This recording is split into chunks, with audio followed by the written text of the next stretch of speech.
मुझे 3 साल लग गए ये अचीव करने में, लेकिन एट द एंड ये अचीव हो गया क्योंकि मैं बिलीव करती थी खुद पे एंड मैं ये करना चाहती थी। अगर डेडिकेशन है, बिलीव कर सकते हो खुद पे, और सबसे इम्पॉर्टेंट मेहनत कर सकते हो। Hello everyone, my name is Nikita Jat. I secured AIR 216 in GATE CAC 2018.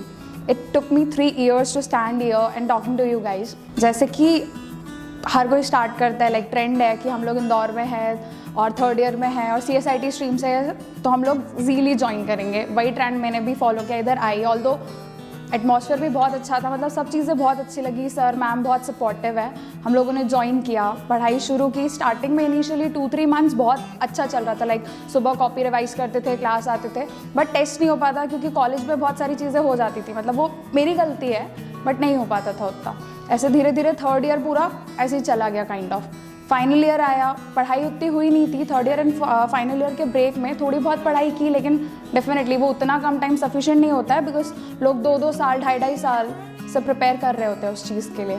फिर सडनली आपके सारे दोस्त प्लेसमेंट के लिए भाग रहे होते हैं, कुछ लोगों का प्लेसमेंट ही फोकस होता है तो आपको वो भी चाहिए होता है। कहीं ना कहीं सर मैम ने भी बहुत समझाया एंड मैं भी सजेस्ट करूँगी कि प्लेसमेंट्स के पीछे उतना मत भागो बिकॉज वो प्रोफाइल नहीं मिल पाएगी, उतना नहीं हो पाएगा। लेकिन स्टिल उस टाइम पे इतना नहीं समझता है हम लोग को, तो मुझे भी चाहिए था एज सच, लेकिन एप्टीट्यूड मेरा बहुत वीक था तो रिटर्न्स निकलते नहीं थे। टेक्निकल एज सच थोड़ा ठीक था लेकिन रिटर्न नहीं निकल पाते थे। नहीं हुआ। फिर गेट पे फोकस किया, दिसंबर जनवरी बहुत पढ़ाई की, लेकिन अगेन वही 2 महीने उतना सफिशिएंट नहीं था, मुझसे नहीं हो पाया उस टाइम में।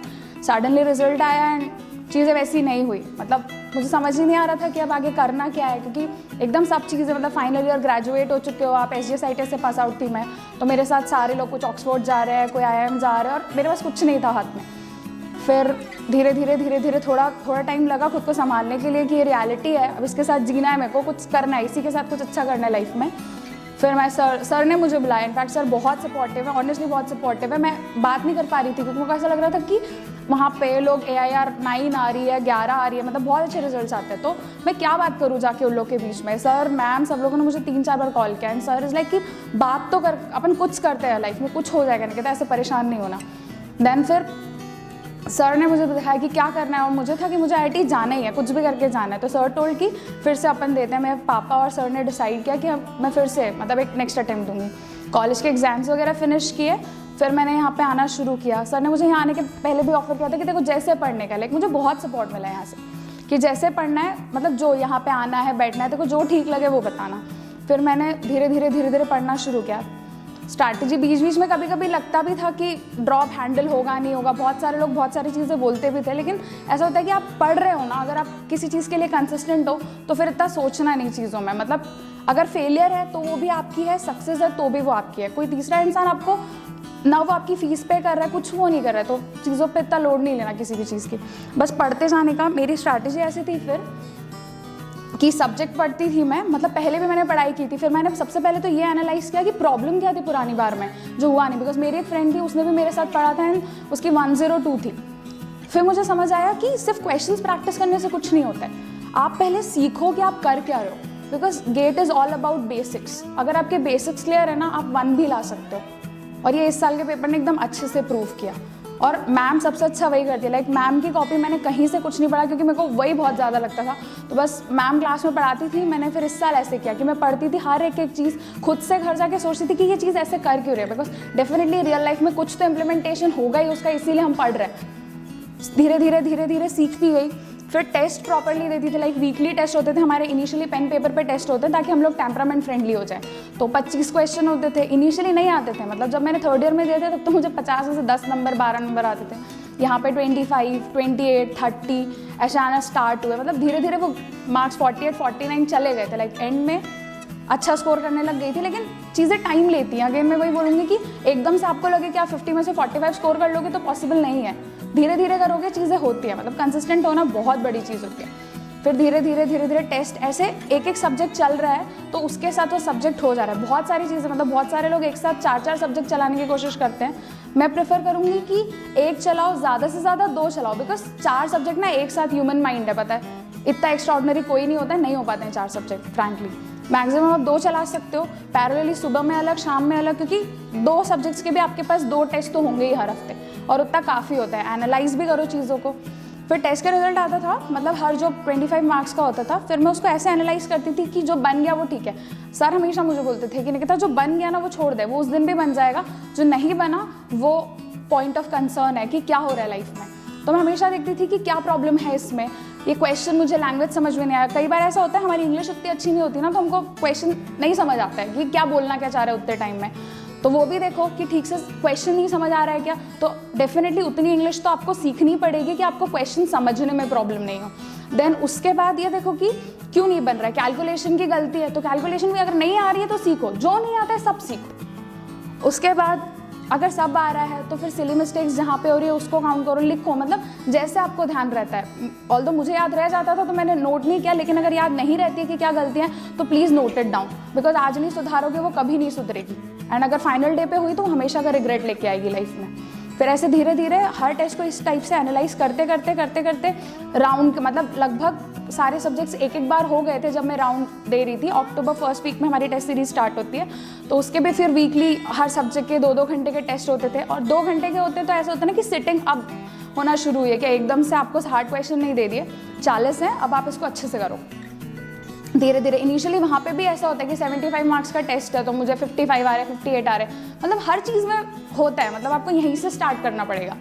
लेकिन फिर धीरे धीरे उसमें भी 65 और ऐसे आने लगते हैं मार्क्स, मतलब अगर आप कंसिस्टेंट हो ना धीरे धीरे आने लगेंगे।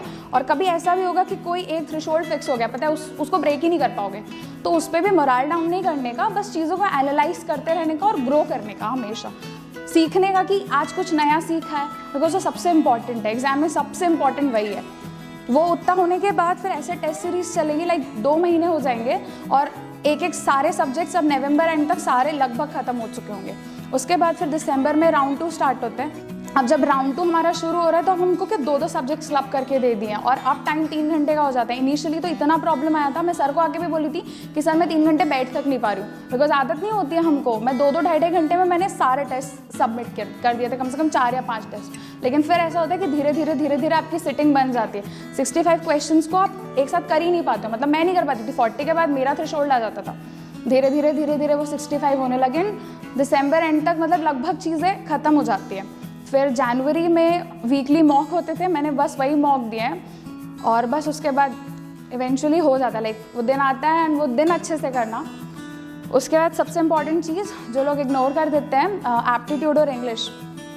एप्टीट्यूड मतलब इंग्लिश उसी में आ जाएगा, एप्टीट्यूड और मैथ्स। अब मैथ्स भी इनिशियली साथ में पढ़ते रहो, मतलब आप सोचोगे कि एंड में हो जाए तो नहीं होगा। इस बार का भी पेपर देखोगे बहुत मैथ्स आई थी, प्रोबेबिलिटी ये वो, मतलब 4-5 क्वेश्चन आराम से आते हैं। तो इनिशियली ऐसा कर लो, अगर साथ में नहीं हो पा रहा है ना तो जून जुलाई में कर लो और उसको रख दो।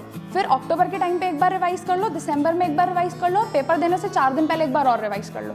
मतलब मुझे कुछ नहीं आता था, मैंने मैट्रिक्स मल्टीप्लिकेशन भी यहाँ के सीखा है, तो मैं कर सकती हूँ, कोई भी कर सकता है। उसके बाद एप्टीट्यूड की बात है, मैंने बताया कि मेरा कहीं प्लेसमेंट नहीं हुआ था। 35 कंपनियां मुझे रिजेक्ट कर चुकी थी क्योंकि मुझे एप्टीट्यूड ही नहीं आता था, और मेरे को 15 on 15 आ रहा है गेट में। अब कैसे आ रहा है, तो मैं थोड़ा थोड़ा प्रैक्टिस करती थी। मुझे पता था कि मुझे ये सब चीज़ें उतना नहीं आती है, तो मैंने क्या किया था, मेरा टेक्निकल स्ट्रॉन्ग क्या था कि अगर इधर थोड़ी गड़बड़ हो तो मैं इधर पे कवर अप कर पाऊँ।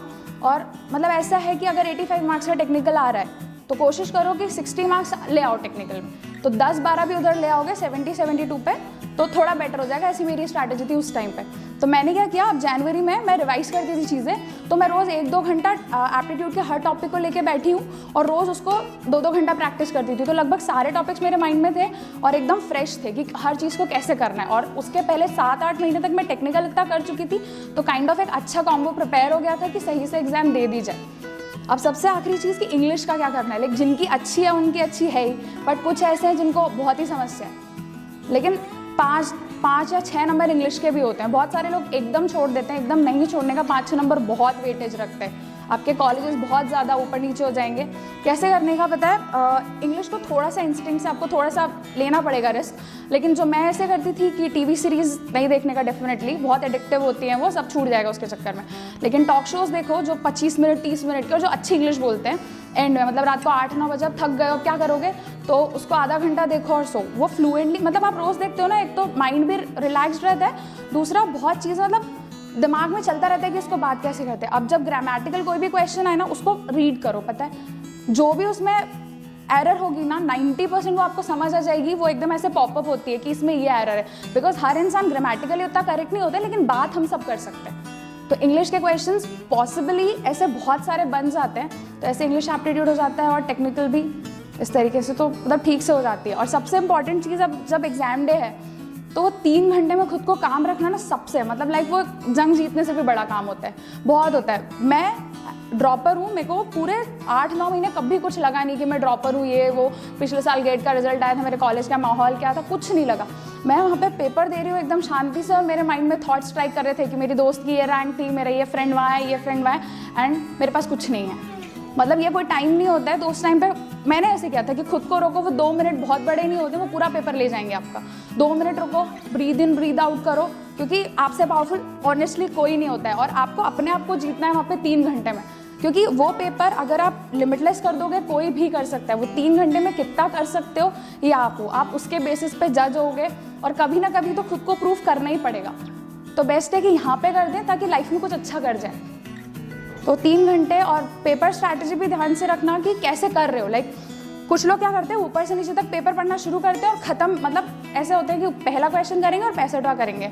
ये भी नहीं वर्क करता है ठीक से। मतलब हर किसी की अपनी स्ट्रैटेजी होती है, और उस पर बहुत काम करने की ज़रूरत है कि मैं कैसे कंफर्टेबल हूँ। कोई भी अपनी स्ट्रैटेजी बनाएगा ना, आप पे नहीं वर्क करेगी वो, क्योंकि आप कैसे नंबर ला सकते हो वो आप पे ही वर्क करता है। मैं कैसे करती थी, जैसे ऊपर से क्या, मैंने पहले एप्टीट्यूड पहले कर लेती थी, क्योंकि बाद में मुझसे एप्टीट्यूड बनेगा ही नहीं है, मुझे पता था। पहले कर लिया, उसके बाद टेक्निकल थोड़ा बहुत किया। जब न्यूमेरिकल आंसर टाइप मेरा थोड़ा वीक था, तो मैं 2 नंबर वाले पहले कर लेती थी। फिर नैट 1 मार्क्स जो आते थे 10 या 12 क्वेश्चंस, मैं ना उसको स्किप कर देती थी कि अभी इनमें दिमाग लगा लूँगी तो 2 नंबर वाले चले जाएंगे मेरे। फिर मैं नीचे से करना शुरू कर दी थी 2 नंबर वाले नैट टाइप। तो अब मेरा क्या 2 नंबर वालों का पूरा हो चुका है, और मेरे ऊपर से भी काफ़ी क्वेश्चंस हो चुके हैं, नीचे से, मतलब वो जो पैलेट चल रहा होता है वो आपको बहुत कॉन्फिडेंस देता है, उस पर बहुत ध्यान रखना। तो ऊपर से भी काफ़ी हो गया, नीचे से भी। अब कुछ क्वेश्चंस बचे हैं तो वो आराम से फिर आप ऐसे सिलेक्ट एंड पिक कर करके कर लेते हो। मतलब मेक श्योर कि 2 स्कैन ले लो पेपर के, पता है, क्योंकि कभी कभी ऐसा होगा कि गलत कर रहे होगे। मतलब मैं बहुत ज़्यादा पैनिक कर रही थी, तो मैं सच में 5 क्वेश्चन मैंने लाइन से गलत किए थे। बहुत फॉर्चुनेट रही मैं कि मुझे एकदम से खुद से क्लिक हुआ कि शायद मैंने कुछ गलत किया पेपर में, और मैं वापस रिपीट करके मैंने 5 क्वेश्चन चेक किए, मैं 10 नंबर पीछे हो जाती। लाइक इसलिए भले ही टाइम लो, लेकिन एक्यूरेसी रखो। और 100% एक्यूरेसी हो नहीं पाती, बट जितनी मैक्सिमम पॉसिबल है उतनी रखो। मतलब चीज़ें होती है, सब होता है, शांति से करो और कंसिस्टेंटली करते रहो, हो जाएगा। सबसे पहले हम लोग 3rd ईयर में थे, 3 फ्रेंड्स थे, एकदम रात को कोचिंग से हरी करते हुए 8 बजे यहाँ पे आ रहे हैं। सर मिले, लाइक बहुत देर वेट भी किया हम लोगों ने, फिर सर से मिले। Sir was so humble, actually he was so humble. मतलब हम लोग इतना इम्प्रेस होकर गए थे उस दिन कि कोई इंसान इतना हम्बल कैसे हो सकता है, इतने अच्छे से। हम लोग को कुछ पता नहीं था गेट के बारे में बहुत ज़्यादा, बस वो ऐसा फीवर होता है ना कि झील जाएंगे गेट के लिए पढ़ेंगे, झील जाएंगे गेट के लिए पढ़ेंगे। यहाँ पे आके सर ने एक एक चीज़ क्रिस्टल क्लियर, मतलब हर चीज़ एकदम क्रिस्टल क्लियर थी माइंड में कि कैसे करना है, मतलब क्या होगा, कैसे पढ़ना है, मतलब पूरी चीज़ें सर ने समझाई। फिर हम लोगों ने ज्वाइन किया। जब यहाँ पे आए तो पहले दिन मैंने मैम को देखा, और ऑनेस्टली बहुत है कि इतनी हम्बल है वो, बस मैं देखती रह गई कि ओ गॉड, एक इंसान इतने सारे नॉलेज के साथ इतना हम्बल कैसे हो सकता है, इतना डाउन टू अर्थ कैसे हो सकता है। फिर मतलब धीरे धीरे फिर मुझे ऐसा लगा था कि शायद DBMS की क्लासेस थी वो, तो मुझे लगा था कि और भी फैकल्टीज़ होंगी। मैम ने DBMS पढ़ाया, मुझे लगा इतनी अमेजिंगली पढ़ाया, लाइक बहुत अच्छा DBMS पढ़ाया मैम ने। फिर मैम ने नेटवर्क्स पढ़ाया, तो भी मुझे लगा कि शायद मैम ही पढ़ाती होंगी। ऐसे धीरे धीरे एडा और बाकी सब्जेक्ट्स आते गए, और सारे मैम इतने एफर्टलेसली पढ़ाती थी कि मैं ऐसे जाती थी कि ओ गॉड, एक इंसान इतना सारा सब कुछ एक, मतलब मैम समटाइम्स ऐसा होता था कि मैम बुक में देखते भी नहीं है और बस पढ़ाते जाते हैं, और इतना मज़ा आता है कि लाइक आपका मन ही नहीं करता है कि आप कुछ करो। जब आप पहली दूसरी बार पढ़ रहे हो ना, आप बस मैम को सुनते रहते हो इतना आराम से। मतलब जो चीज़ें आप बुक में पढ़ोगे ना, आपको ऐसा लगता है कि ये तो रॉकेट साइंस है। मैम उसको इतना एफर्टलेसली समझा जाती है ना, मतलब एकदम अच्छा फील होगा आपको कि वाह, हर चीज़ इतने अच्छे से लगे। और कभी भी एक बहुत अच्छी चीज़ मैम की ये भी है कि एक्स्ट्रा क्लासेस ऐसे कभी भी शेड्यूल नहीं करती, हमेशा बच्चों के साथ कि हर किसी के लिए जो कन्वीनियंट हो वो करती हैं। बहुत टू द पॉइंट पढ़ाती है। लाइक हर जगह मैंने देखा ऐसा कुछ कि बहुत सारा नहीं पढ़ाती मैम, मतलब बहुत टू द पॉइंट। इतने हमारे लिमिटेड नोट्स होते थे, और मैम हमेशा बोलती थी कि बेटा जितना भी पढ़ो अच्छे से पढ़ो, इसको ही अच्छे से करो तुम लोग। और आखिरी में जब हम वही रिवाइज करते थे, इतनी सारी कॉपीज़ हमारी हो जाती थी। उतना ही हम लोगों ने अच्छे से पढ़ा, और मतलब इतने अच्छे से चीज़ें मैम बताती थी पूरी चीज़ें। और कभी भी मैम के पास डाउट पूछने जाओ, लाइक हम लोग 8 बजे भी क्लास के बाद भी जाते थे, मैम हम लोग को कभी मना नहीं करती थी, जितना पॉसिबल हो सकता है। यहाँ पे सब लोग बहुत मतलब हेल्प करते हैं, और भी फैकल्टीज़ है, सब लोगों ने बहुत हेल्प किया है, चीज़ें बहुत स्मूथली मतलब हो जाती है। यहाँ का कोई प्रॉब्लम नहीं है, बहुत सपोर्टिव एनवायरनमेंट है बहुत।